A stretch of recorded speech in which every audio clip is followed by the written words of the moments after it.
Essa prática de precipitação de sulfato de bário me dá a oportunidade de apresentar para vocês um ramo da química que é a química analítica. E a química analítica se divide não só historicamente, como também na prática, em dois ramos: a análise qualitativa, ou seja, primeiro o homem se interessou em saber o que compõe a amostra e assim também o profissional de química vai trabalhar primeiro identificando a composição da amostra, a qualidade da amostra. Sabendo o que compõe a amostra, o próximo passo vai ser quantificar, vai ser determinar o quanto existe de cada componente na amostra. Para esse trabalho de análise quantitativa, existem técnicas específicas a serem usadas, e as técnicas podem ser, como chamamos, volumétrica, onde o volume de uma solução que reage com a sua amostra determina a quantidade do material na sua amostra, do analito na sua amostra. E existem as técnicas chamadas de gravimétricas,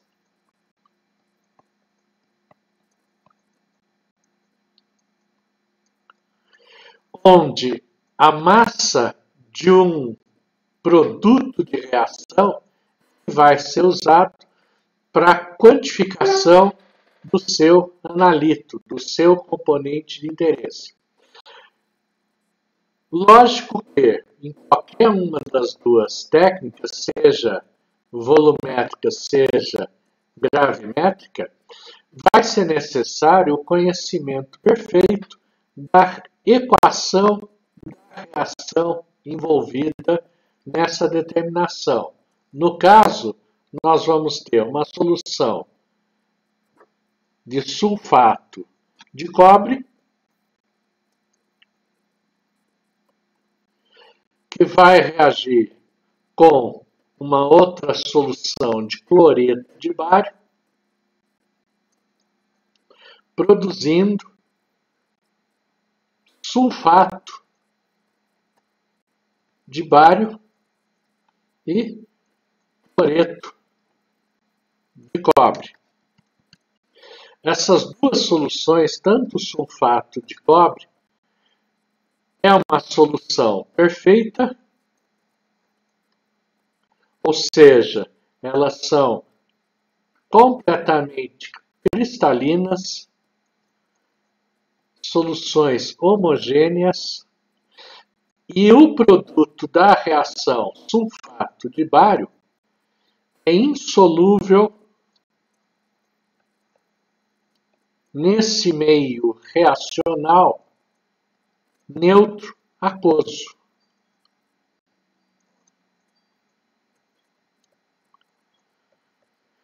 Então, este sulfato de bário obtido na forma de um precipitado, como é chamado, ele vai ser separado da solução, vai ser filtrado, vai ser seco, e a partir da massa obtida é possível, pelas contas que serão feitas, por aquilo que a gente chama de estequiometria de massas em reação, determinar a quantidade de sulfato de cobre presente originalmente na minha solução. Nessa prática, então, o que vai ser feito é uma reação de precipitação de sulfato de bário, utilizando aquela solução de sulfato de cobre que havia sido preparada anteriormente, a 10% na concentração, e uma solução de cloreto de bário.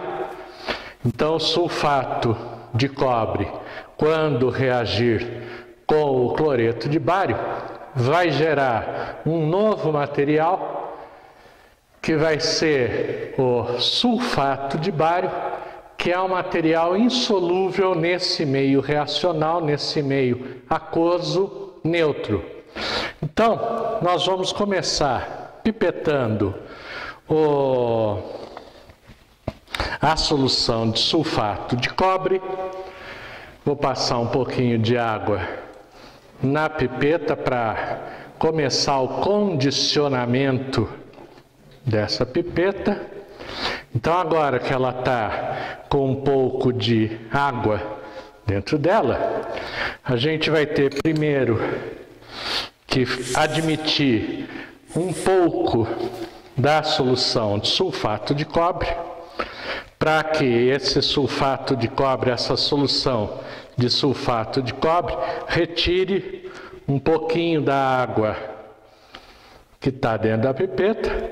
Então, não precisa ser mais do que essa quantidade, nem chegou até o bulbo da pipeta. Vou fazer girar a solução de sulfato de cobre por toda a pipeta, tomando cuidado de não derramar pela ponta que vai ser inserida na pera, para não correr o risco de contaminação. Descarto. Então, agora aquela pipeta que tinha água, algumas gotículas de água, agora tem gotículas de água misturado com solução de sulfato de cobre. Então, vou fazer mais uma passada dessa solução de sulfato de cobre, para que agora eu só tenha nessa pipeta solução de sulfato de cobre, que é o que eu vou precisar medir, que é o que eu vou precisar transferir 50 mililitros para dentro do becker para acontecer a reação. Então,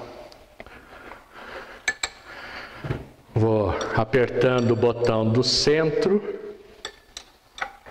vou admitir líquido até acima da marca de aferição. Se for necessário reencher a pipeta, apoie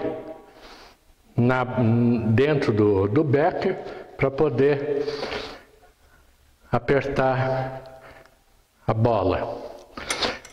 Subir o nível do líquido até acima da marca de aferição. A marca de aferição está aqui.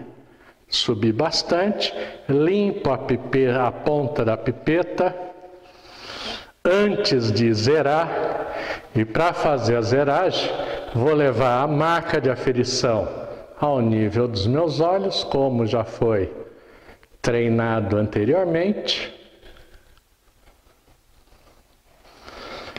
E já transfiro sem limpar, sem nada, já tinha limpado antes. A gente limpa primeiro a pipeta.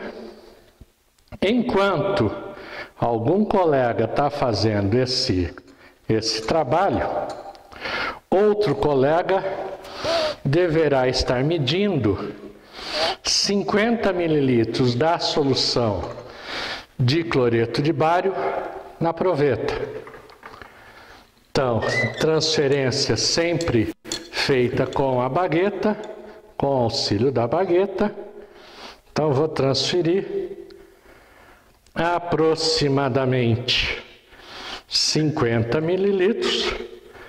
Se passar um pouquinho, não vai ter problema, porque o reagente que realmente interessa nessa medição é o sulfato de cobre, aproximadamente 50 mililitros. E vão notar que tão logo eu adiciono a primeira gotinha de cloreto de bário sobre o sulfato de cobre, já vai começar a haver uma formação de um precipitado branco, de um material branco, que é o sulfato de bário.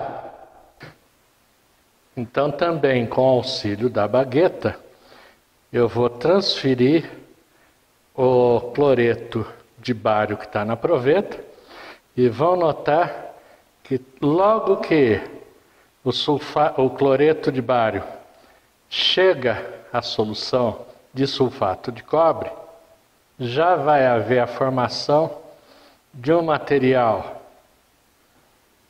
branco leitoso. Vamos transferir de uma vez, com cuidado, devagar, mas de uma vez.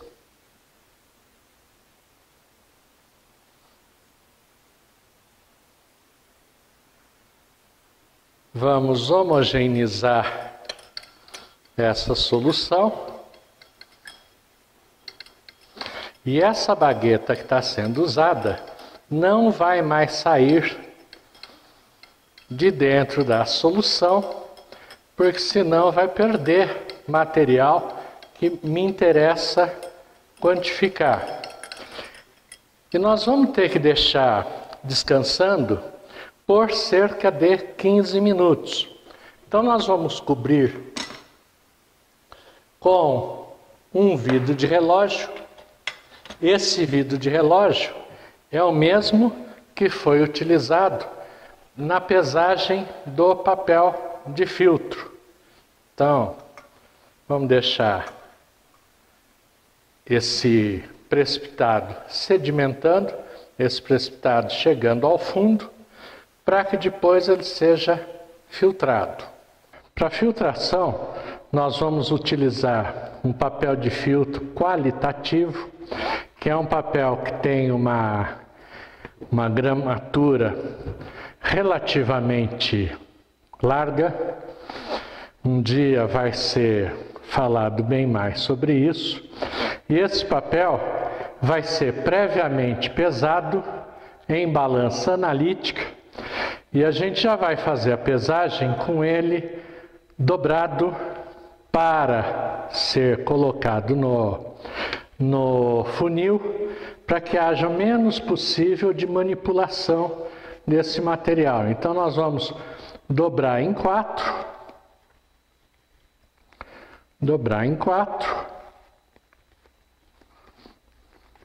fazer a pesagem, e vão notar quando a gente inserir no funil que ele vai ter uma aba. Aqui tem a porção que vai receber o seu material. Então tem uma face e aqui tem 3 lados do papel. Então vão notar que conforme a gente colocar dentro do funil, vai ficar 2 meias-luas, uma dentro do papel e outra por fora do papel. Então, na hora que a gente coloca no funil, ele fica escapando, porque ele está seco, o papel de filtro. Então nós vamos umedecê-lo, um pouquinho de água destilada, e agora ele já está aderido perfeitamente ao seu funil. E agora vocês vão perceber que deste lado tem uma meia-lua dentro e uma outra meia-lua fora, na parte de fora. Então, essa meia-lua da parte de fora é que a gente vai utilizar para retirar o papel, para utilizar uma técnica para tirar o papel de filtro depois que tiver feita a filtração. Vou ajustar também o funil para que a ponta fique dentro do becker, não é lá no fundo do becker, é dentro do becker. E aí, tão logo esse material que está sedimentando deu tempo apropriado, deu os 15 minutos pelo menos. É lógico que se tiver muito material ainda disperso na solução, a gente vai ter que esperar mais para fazer a filtração. O meu aqui já está bem sedimentado, já tem mais do que 50 mililitros de solução límpida. Então nós vamos fazer já a filtração. E como já foi demonstrado anteriormente, existe até uma técnica correta para você pegar o becker para fazer a transferência. Notem que meu polegar está embaixo no alinhamento do bico do becker. E o indicador vai estar livre para depois ajudar nessa transferência, ajudar a segurar a bagueta para fazer a transferência. Então eu vou tirar a bagueta em cima do papel de filtro e vou transferindo vagarosamente o líquido, sem pressa, para que seja feito um bom trabalho. E a gente vai transferir esse líquido tomando cuidado para que não suba demais o nível dentro do papel de filtro. Nós vamos transferir até que a gente veja que o líquido chegou no máximo. Olha como eu estou transferindo devagar. E sempre com a ponta da bagueta apoiada no bico do becker. Então eu estou transferindo. Nós vamos transferir até que no máximo o nível do líquido chegue na sombra da argola que está sendo usada. E é um trabalho que vai exigir um pouco de precisão, porque eu não posso ficar voltando o becker na posição original, depois voltando a inclinar, porque isso vai revolucionar o precipitado que foi assentado. Então, enquanto estiver fazendo a filtração, vai ter que ter a habilidade de ficar segurando o becker aqui. Então, olha, agora já está começando a passar o precipitado, não tem problema, é para filtrá-lo, é para separá-lo. Notem que o líquido que está passando pelo funil, pelo papel de filtro, está completamente límpido. Vamos fazer essa transferência vagarosa.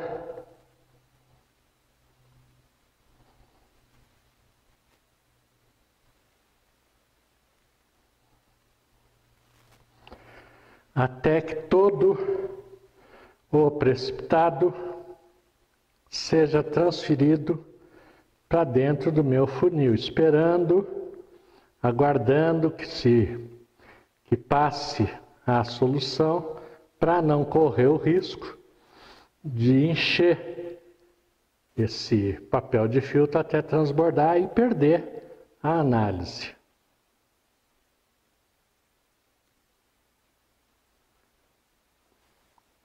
Não pode tirar nem o becker, nem a bagueta de cima do funil, até que haja toda a transferência conforme eu estou fazendo.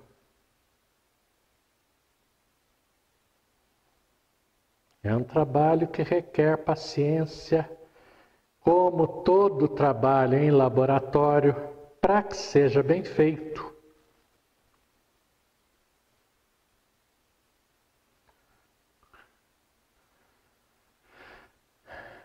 Muito cuidado.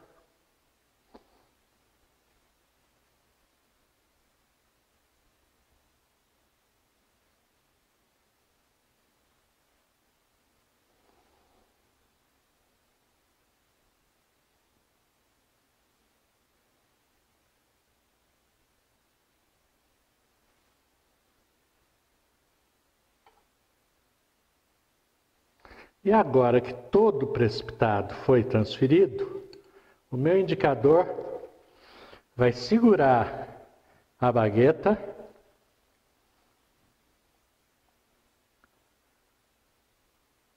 Estão notando que ainda tem material dentro do becker que precisa ser transferido.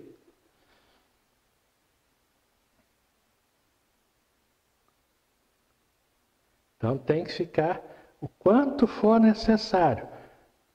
Que escorra mais líquido para que a gente possa fazer a lavagem com água destilada desse becker, transferindo todo o material para dentro do funil.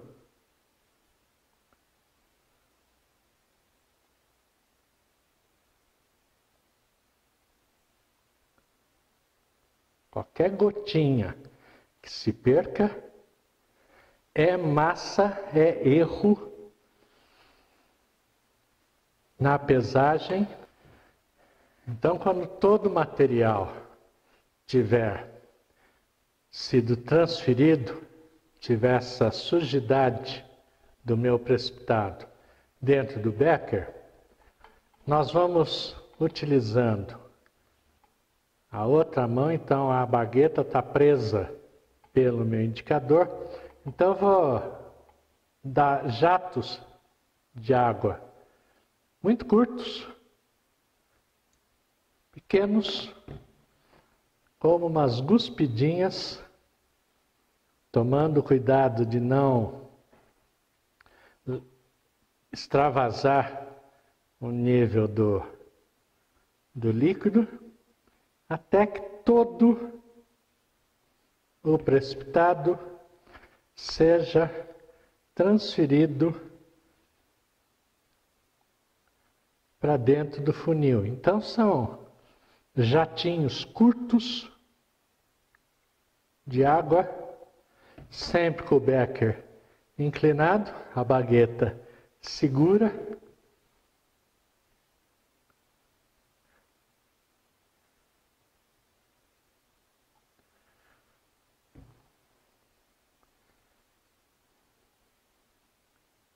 Então vamos lavar muito bem.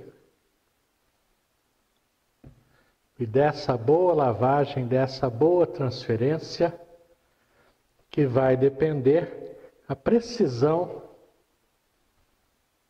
do meu resultado.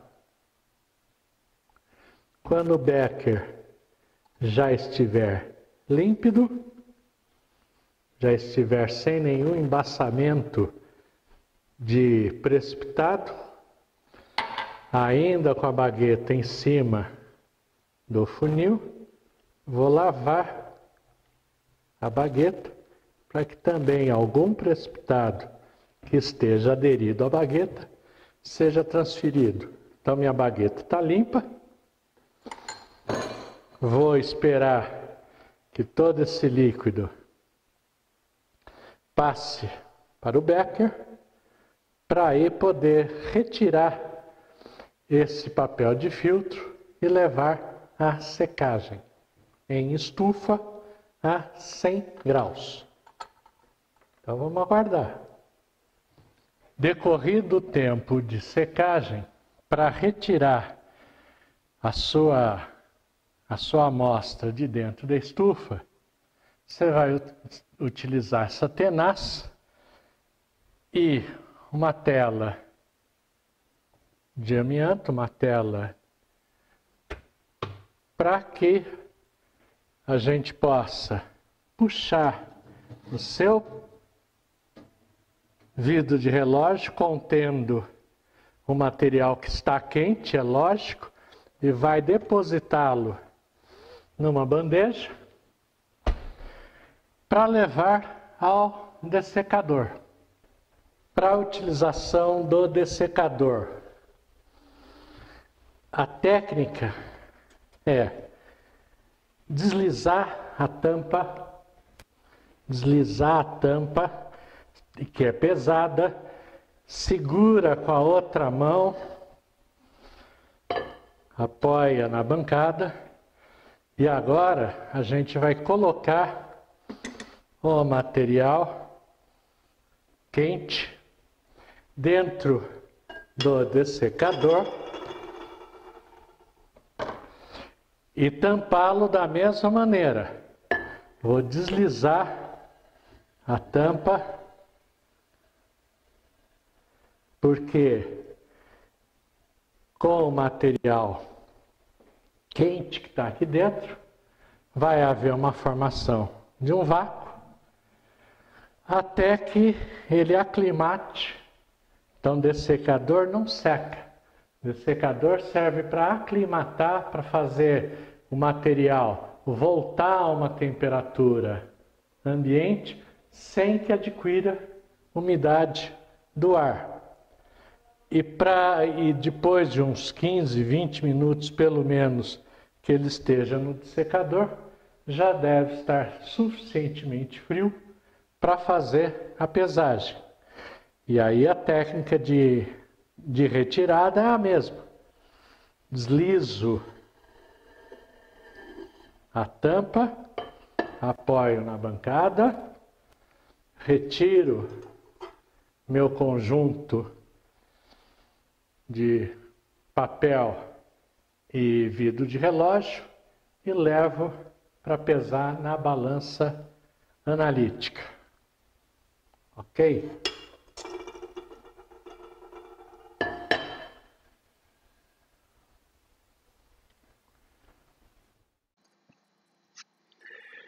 Depois que foi feita a prática, obteve-se então a massa de sulfato de bário, produto da reação entre aquela solução original que tinha sido preparada, pesando-se 1 grama de sulfato de cobre,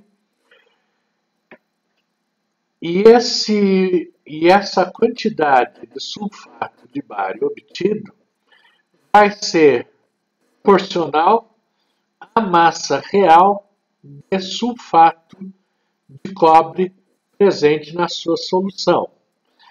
Então, o que vai ser feito para essa quantificação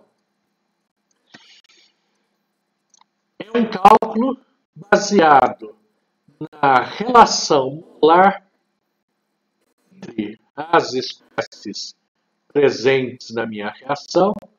Então, eu tenho sulfato de cobre, o cloreto de bário, sulfato de bário e cloreto de cobre.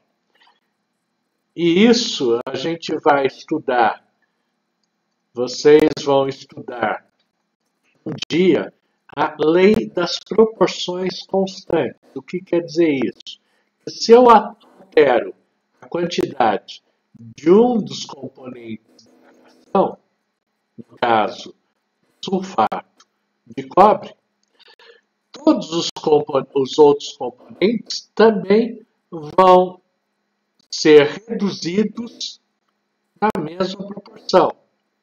Então, nesse caso, por exemplo, 1 grama de sulfato de cobre, faríamos a conta, terminaríamos matematicamente, seria produzido 1,4628 gramas de sulfato de bário. Então, para cada 1 grama de sulfato de cobre, a massa de sulfato de bário obtida seria 1,4628 gramas.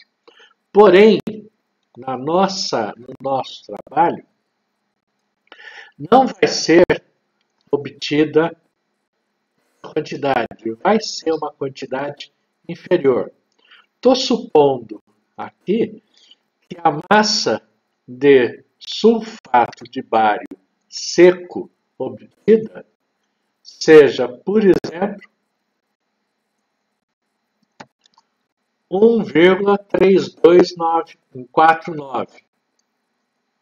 Então, evidentemente, inferior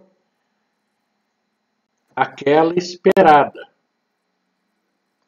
Então, nós vamos, através de uma operação matemática, se o sulfato de cobre, 159,612 gramas de sulfato de cobre, produziriam 233,396 gramas de sulfato de bário, na minha reação estequiometricamente perfeita, estequiometricamente bem balanceada, se eu tenho agora apenas 1,3249 gramas, ou a massa que eu tiver, corresponde a uma massa que aqui eu estou chamando de uma incógnita y. Então, vou fazer a multiplicação de divisão, ou o que é conhecido como regra de 3, multiplico os extremos, divido pela outra massa, isso vai me gerar um resultado igual a 0,9059 gramas de sulfato de cobre na solução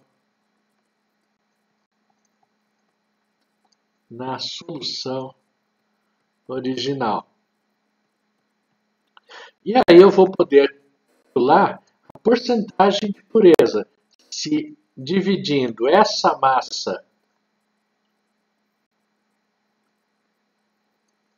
obtida por cálculo pela massa esperável que tivéssemos. Já que nós estamos falando em pureza da solução, eu posso até fazer já esse cálculo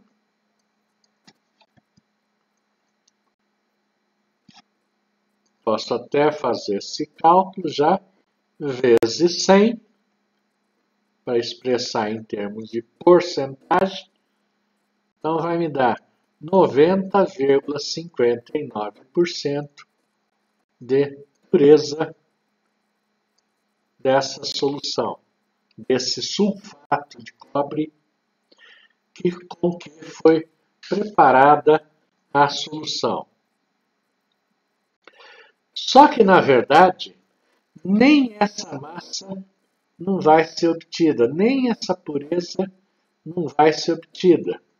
Por quê? Aquele sulfato de cobre que foi utilizado para preparo da solução, um sal de coloração azul, não é o sulfato de cobre puro. O sulfato de cobre puro é quase branco. O que acontece é que esse sal, quando absorve umidade, é que ele torna-se azul. Isso porque na nossa amostra, no sulfato de cobre que foi utilizado, era um sulfato de cobre pentahidratado. Ou seja, nós tínhamos 5 moléculas de água para cada molécula de sulfato de cobre. Então, esse sal já era de uma baixa pureza. Ok?